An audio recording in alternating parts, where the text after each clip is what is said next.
várias culturas e tradições falam de uma era em que o homem foi conectado, tinha uma proximidade maior com as dimensões divinas, transcendentais, eternas, e houve uma ruptura, né? A gente usa a ayahuasca para voltar, nos reconectar, né? Religar significa algo que estava ligado, foi desligado e nós estamos ligando novamente. A terra é a nossa mãe e nós somos os guardião do grande Criador, o grande Espírito. O grande Espírito criou o homem, os rios, as montanhas, as florestas, criou o mar.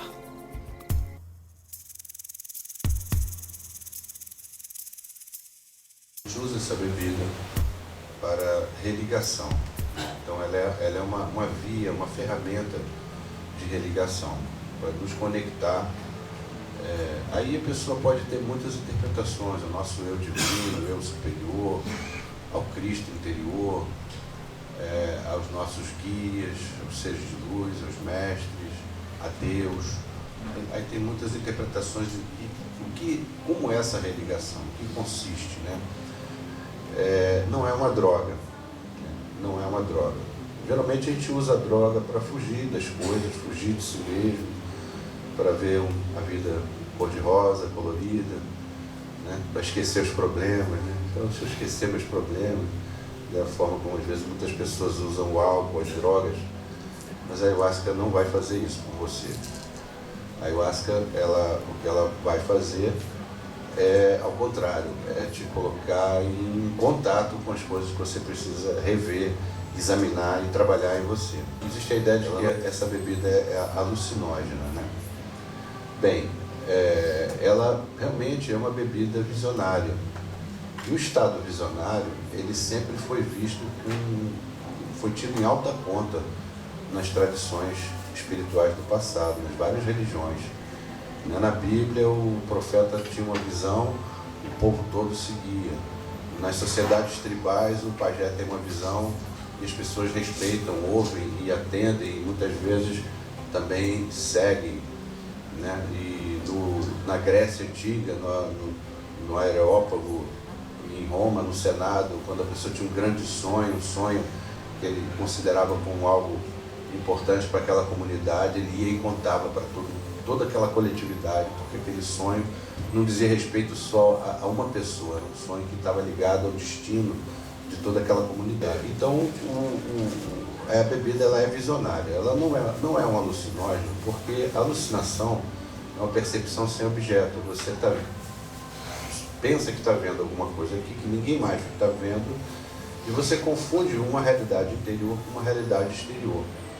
Não é isso que acontece com a ayahuasca. Você, para conseguir acessar o estado visionário, você precisa fechar os olhos, fica bem sereno, meditativo, quietinho, assim como fica o índio na floresta quando ele quer escutar um barulho, como fica a pessoa quando está no estado de meditação. E aí então ela pode, não é que necessariamente isso vai acontecer, mas ela pode então ter essas visões que são chamadas na nossa linguagem de ayahuasqueira de mirações, para distingui-la de outros tipos de visão. Uma medicina ancestral que tem uma qualidade antidepressiva, porque ela faz você ver as suas questões com uma nova luz, sob uma ótica nova. Na medida que ela expande a mente, expande a consciência, renova a nossa mente, ela permite que você olhe para as suas questões, dificuldades, os problemas, os conflitos de uma maneira nova, de uma maneira assim, vendo soluções e saídas onde antes você não conseguia enxergar. Isso faz muita diferença, né? Até porque o estado depressivo é um estado que você tem a sensação que você não tem saída, você está assim fechado, né? E você tem a sensação de que não vai conseguir vencer aquilo nunca. Quando você bebe ayahuasca, você vai olhar a mesma coisa, mas você enxerga o que fazer, como fazer, recebe a orientação, mas é preciso ter coragem Porque você bebeu um copo de ayahuasca, você está sempre se expondo a se transformar. Vai ser difícil você ser a mesma pessoa, exatamente a mesma pessoa, quando você chega e depois que acabou a cerimônia. Você vai sair transformado. Essa experiência que nos renova, recicla nossas energias, deixa a gente leve, deixa a gente forte, deixa a gente feliz, deixa a gente confortado, deixa a gente, às vezes, curado de muitas coisas. A ayahuasca, se ela encontrar que você comeu alguma coisa pesada, algo que está sendo um obstáculo a uma experiência mais plena com o divino, com o sagrado, ela vai fazer uma limpeza. Nossas energias, não há um de nós, por melhor que esteja no seu preparo espiritual, que está nessa cidade cheia de energias pesadas, e você entra num lugar, entra em outro, vai visitar uma pessoa que está doente, vai visitar uma pessoa que não está bem, que está com as energias estranhas, vai no cemitério, no hospital, enfim, entra no botequim, qualquer lugar, nós vamos encontrar energias pesadas. E a pessoa pega uma carga ali. É muito fácil isso acontecer. A pessoa sai dali irritada, mal-humorada, sai dali sonolenta, sai dali com uma série de sintomas que são sinais que a gente pegou uma carga. Ela também limpa as nossas energias. Você pode querer vomitar, fazer uma limpeza dessa maneira também. E ao colocar para fora, ela sentir colocando para fora uma raiva, uma tristeza, uma mágoa, alguma coisa que estava assim, roendo aquela pessoa por dentro. E a gente sabe que tem muitas doenças que se manifestam primeiro no plano psicológico, no plano espiritual, depois elas vêm para o plano sutil, do plano sutil elas descem e vão então para o corpo físico.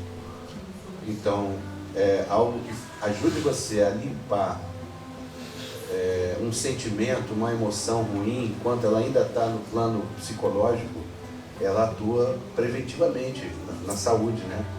Porque aquilo ali, depois que desce para o corpo, vai virar uma doença, você vai ter que ir no médico e a coisa vai ficar pior.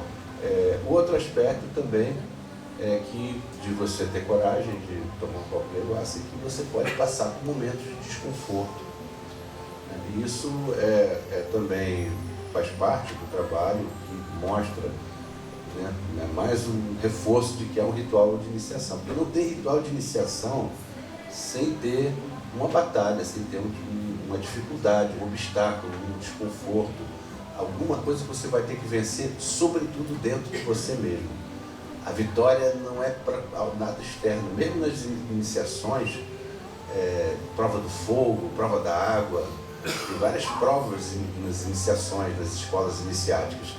Mas, na verdade, essas provas são muito mais da mente do que do plano externo. Quando a mulher está dando à luz a um bebê, qual é a experiência dela? Tudo menos um céu de brigadeiro, né? Ali tem momento de batalha, de esforço, de sacrifício, de dor até, muitas vezes. E a mulher paga aquele preço com toda a felicidade. Ela esperou 9 meses, ela sabe como é sublime aquele momento, ela está consciente da importância, do valor daquele momento. Imagine o parto de uma nova identidade, de um novo eu, de uma vida nova para nós, né? Você ser uma pessoa nova a partir de uma cerimônia. Isso também tem o seu preço, isso também tem um esforço. E inclusive esse esforço, essa batalha que nós temos durante a cerimônia, ela também ajuda a gente a ficar mais forte. Porque você só descobre a sua força quando você é testado. A gente pede às pessoas que estão vindo a primeira vez para ficarem até o final da cerimônia. Porque imagina você estar no meio da cirurgia, com a barriga aberta, e aí fala para o médico, pode parar, eu não quero mais, eu acho que eu vou, não dá. Você tem que ir até o fim do processo, né? Então a mesma coisa também, no momento mais difícil, não é a hora de correr. Essa que é a hora de você puxar a força guerreira e enfrentar e ir até o final.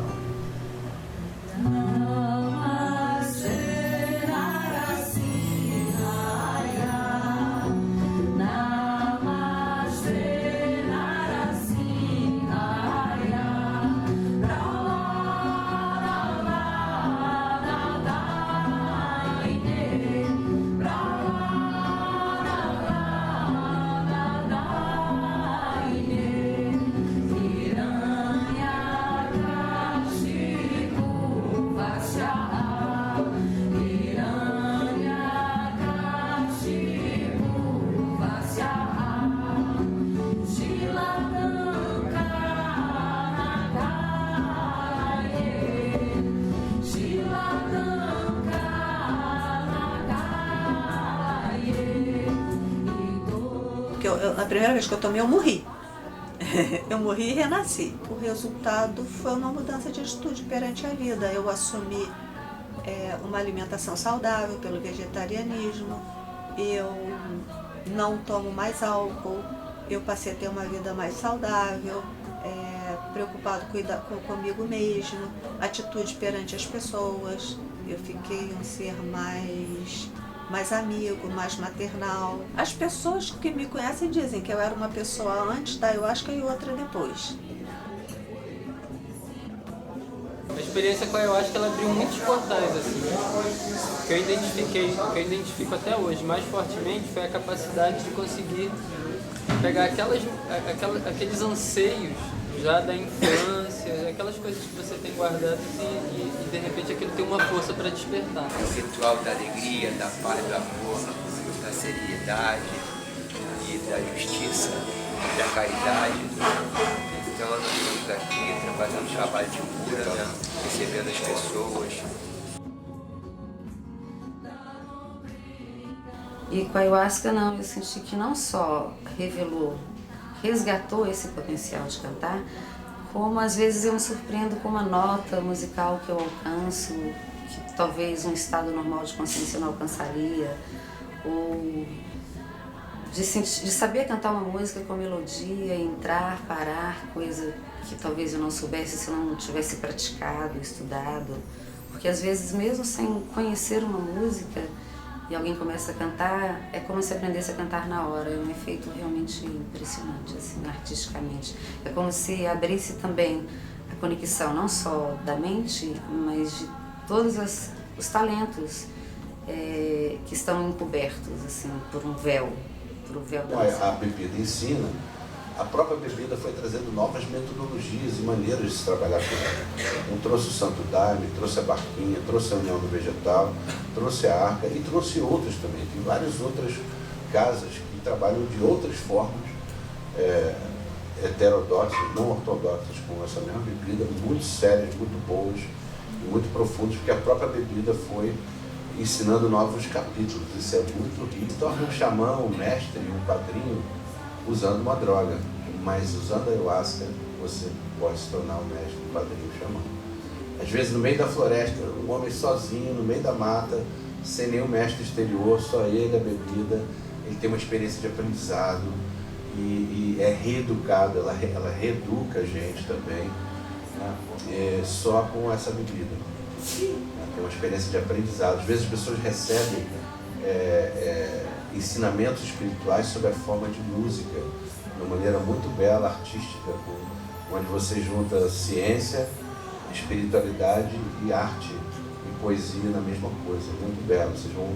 Muitas das músicas que vocês vão ouvir aqui foram músicas recebidas dentro da luz da ayahuasca ou dentro da egrégora.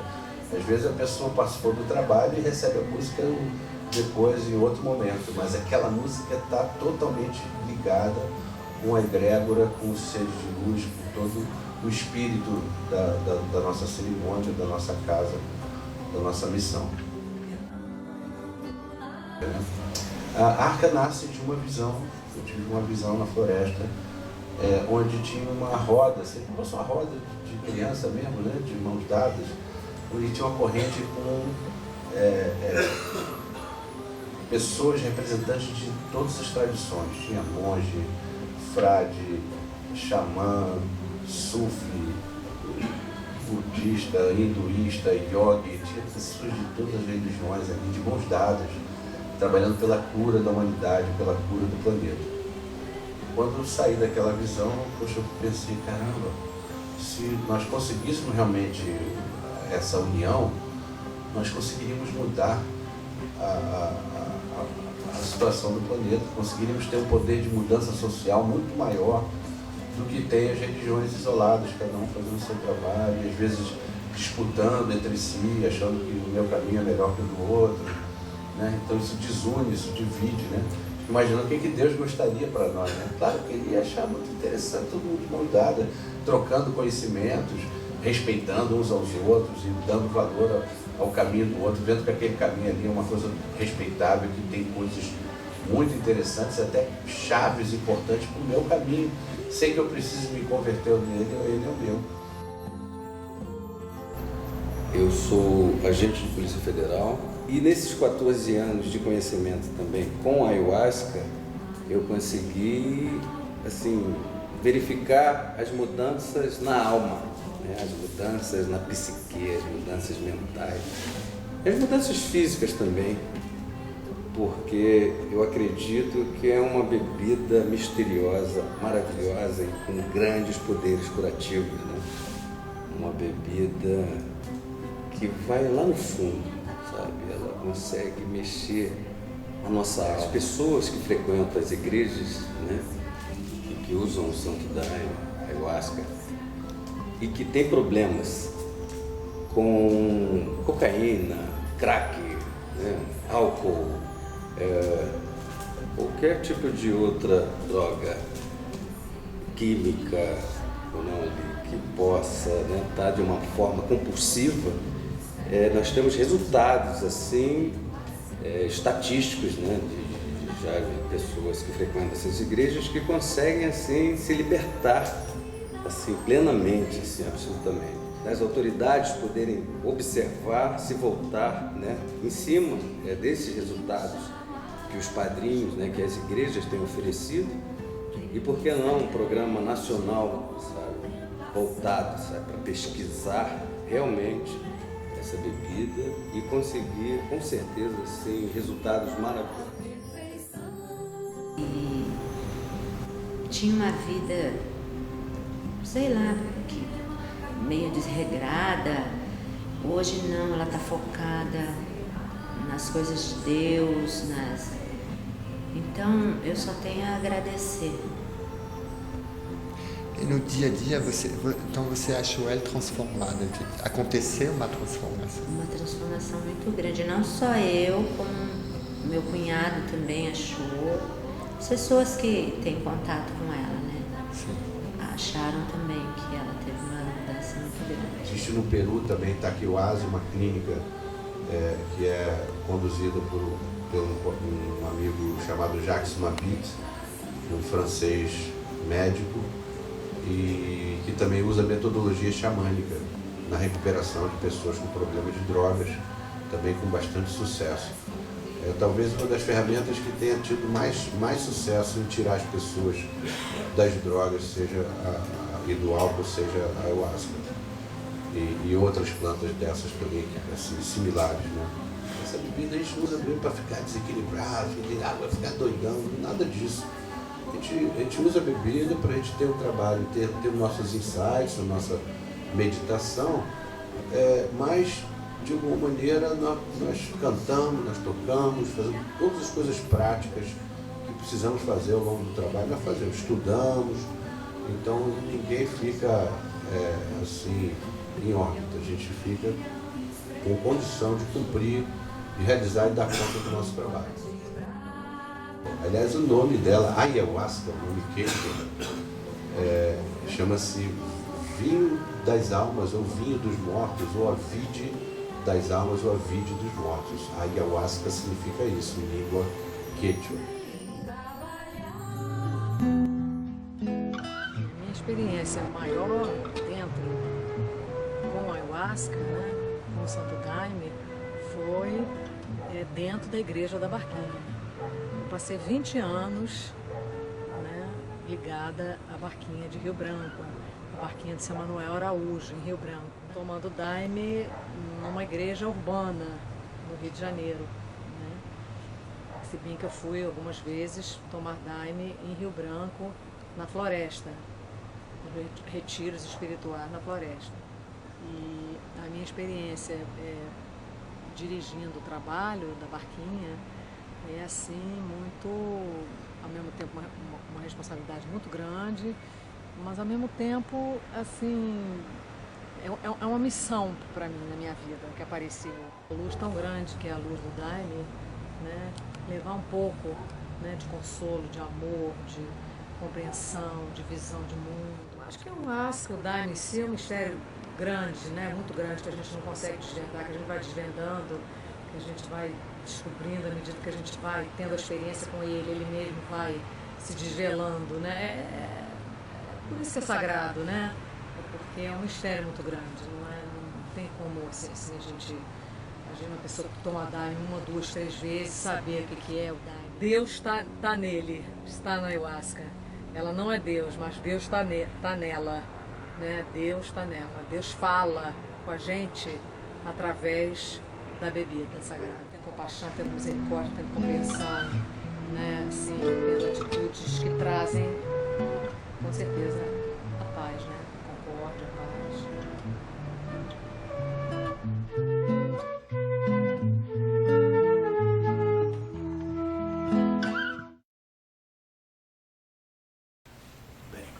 Então, as 5 propriedades que distinguem os enteógenos ou plantas sagradas das drogas são: a primeira, o caráter pedagógico da experiência. A experiência não é caótica, é uma experiência que ensina, que educa e reeduca a pessoa. Segunda propriedade misteriosa, o caráter ético-religioso da experiência. A ayahuasca, como alguns outros enteógenos, conforme eu também pude apurar na minha pesquisa, ela leva você a melhorar a sua ética. De que maneira? A planta, a bebida, coloca você em confronto com a sua sombra. Ora, o confronto com a sombra é uma das etapas mais importantes da terapia, da análise junguiana. Confrontar a sua sombra é fundamental para um processo de autoconhecimento e para você também vencer os seus obstáculos interiores. Terceira propriedade misteriosa da bebida, as inúmeras propriedades terapêuticas, o caráter terapêutico da experiência. Esse caráter terapêutico ele não é apenas psicoterapêutico. No que tange ao aspecto psicoterápico, existem muitas ideias que poderão nos remeter a um projeto de investigação da aplicação psiquiátrica dessas plantas.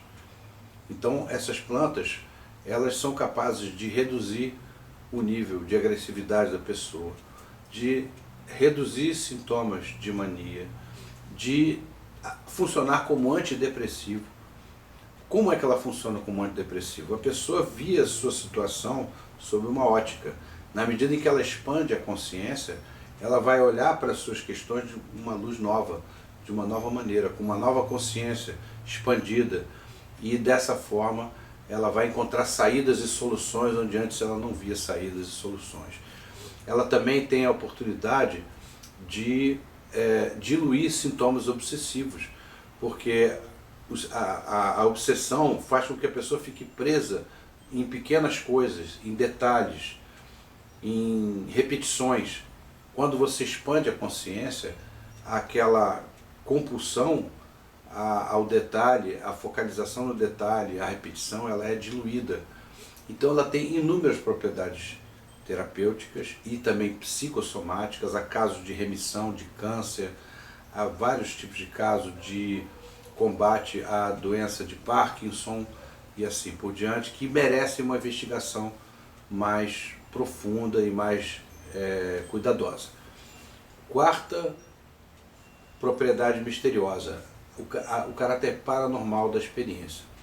Quando a gente fala em paranormalidade, nós estamos usando um termo que pertence à ciência moderna, que fala que muitas características da mente que aparentemente transcendem o paradigma oficial estariam dizendo respeito a uma paranormalidade, isto é, a uma condição da mente que está para além da normalidade, para a psicologia, algo que está para além da psicologia conhecida. Ora, o que nós percebemos é que isso não existe. Na verdade, são capacidades e propriedades da psique, da mente, que são normais, que existem em todos os indivíduos, apenas os mapas atuais, os mapas usuais da psicologia não incluem essas dimensões da mente, mas o Dr. Hein fez estudos importantíssimos com toda a metodologia dentro dos cânones da ciência, comprovando a telepatia, comprovando a ação da mente sobre a matéria e assim por diante. Então, dentro desse aspecto da paranormalidade que nós vamos nos deparar, né? Nenhuma droga abre a paranormalidade, mas as plantas de poder, as plantas sagradas podem fazer isso. Telepatia, pré-cognição, visão à distância, são comuns entre as pessoas que utilizam essas plantas para fins espirituais e terapêuticos, mostrando também que todos nós, que são aptidões que todos nós possuímos e não são apenas características de sensitivos ou pessoas especiais. Na verdade, as plantas democratizam a chamada paranormalidade, que não é um termo adequado. A quinta propriedade é a propriedade de dinamizar o desenvolvimento interior, desde as etapas iniciais da infância até as etapas avançadas do processo de individuação. Na parte das etapas iniciais da infância, eu fiz uma pesquisa bibliográfica, onde em algumas etnias, como no caso dos Dívaros, do Equador, eles administram o enteógeno para as crianças e essas crianças se desenvolvem mais rápido. Andam mais rápido do que as crianças que não usaram enteógeno e se desenvolvem mais rapidamente do que as crianças que não utilizaram enteógeno.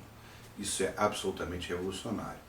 Mas a observação que eu pude fazer, tanto trabalhando na barquinha quanto na arca, com jovens até idosos, foi perceber que as pessoas que começam a utilizar o enteógeno, elas amadurecem mais rapidamente. Isso é absolutamente revolucionário. Nenhuma droga da farmacologia atual sequer pretende, sequer pode imaginar que exista essa possibilidade de uma substância ingerida pela pessoa proporcionar um crescimento interior, um amadurecimento interior. Esperamos que esse estudo, essa pesquisa, essas informações possam auxiliar na jurisprudência para que se opere uma distinção entre plantas e drogas, porque é uma confusão muito comum que é realizada em muitos países, onde essas plantas, os enteógenos ou plantas dos deuses, são vistas como drogas, dificultando a utilização, tanto por parte das populações tradicionais, dos indígenas, populações autóctones, como por parte das pessoas que são chamadas, que percebem o valor dessas plantas para seu crescimento interior, para sua transformação pessoal, para sua terapia, para sua cura, para sua iluminação, como também para pesquisa. Tá? Então, nesse livro existe embutido um projeto de pesquisa das plantas enteogênicas e sua aplicação para fins psicoterápicos e psiquiátricos e também para doenças que têm fundo psicossomático. Eu não tenho a menor dúvida que nós vamos descobrir novos remédios, novos tratamentos capazes de entrar com vantagens em relação aos recursos terapêuticos que dispomos na atualidade.